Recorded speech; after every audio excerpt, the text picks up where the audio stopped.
Gary Lineker, to leave the BBC this week, after Antisemitism row. Presenter expected to host his last match of the day on Sunday and will not front 2026 World Cup coverage. Gary Lineker is expected to announce he is leaving the BBC on Monday after apologising for amplifying online material with anti-Semitic connotations, The Guardian understands. The Match of the Day host will reportedly not present the 2026 World Cup or next season's FA Cup after bowing out by mutual agreement with the broadcaster. He is expected to present his final Match of the Day programme this Sunday, 26 years after he took over from Des Lynam. Last week, the 64-year-old apologized after it emerged he had reposted a pro-Palestine video on social media that criticized Zionism and included an illustration of a rat. A rat is an anti-Semitic trope that was used in Nazi Germany to characterize Jews as vermin. Lineker said in a statement that he would never knowingly share anything anti-Semitic, and had deleted the post as soon as I became aware of the issue. The BBC Director General, Tim Davie, had been facing calls all week to sack Lineker, who was paid £1.4 million by the BBC last year. The BBC's reputation is held by everyone, and when someone makes a mistake, it costs us, Davie said when asked about the incident after giving a speech in Salford. I think we absolutely need people to be exemplars of the BBC's values and follow our social media policy. Simple as that. More than 10,000 people signed a petition, sponsored by the Campaign Against Antisemitism, which urged the BBC to immediately remove Gary Lineker from his position. Lineker was already due to leave his role on Match of the Day at the end of the season, but was expected to host the corporation's coverage of the FA Cup in 2025-26 and the World Cup next summer. He will be replaced on Match of the Day by Gabby Logan, Kelly Cates and Mark Chapman, who will share the presenting role from the next Premier League season.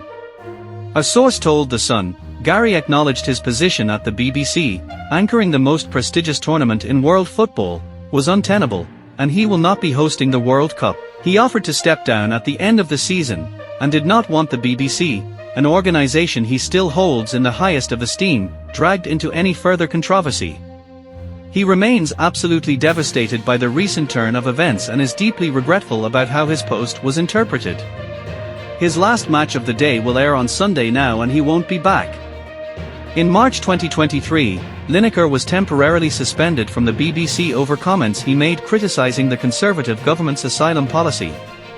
In February this year, he was also among 500 high-profile cultural figures who called on the BBC to rebroadcast a documentary, Gaza: How to Survive a War Zone, calling it an essential piece of journalism.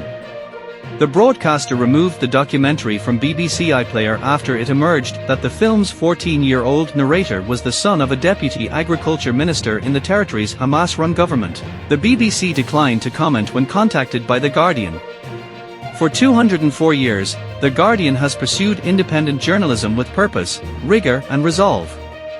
But now, in 2025, we face new kinds of challenges, of a type largely unimaginable in the past.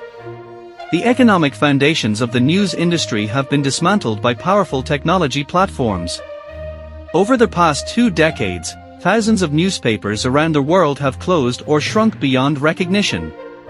In their place, social media networks have flooded public discourse with misinformation. At the same time, journalists are under growing political pressure. From exclusion and censorship to harassment and violence, those who seek to hold power to account are being silenced. Authoritarian and anti-democratic leaders are working to weaken press freedom and take control of the information space. This is not a distant threat. It is happening now. And it strikes at the heart of truth, accountability and democracy. Thanks for watching this video. If you like this, don't forget like and subscribe this channel. Goodbye.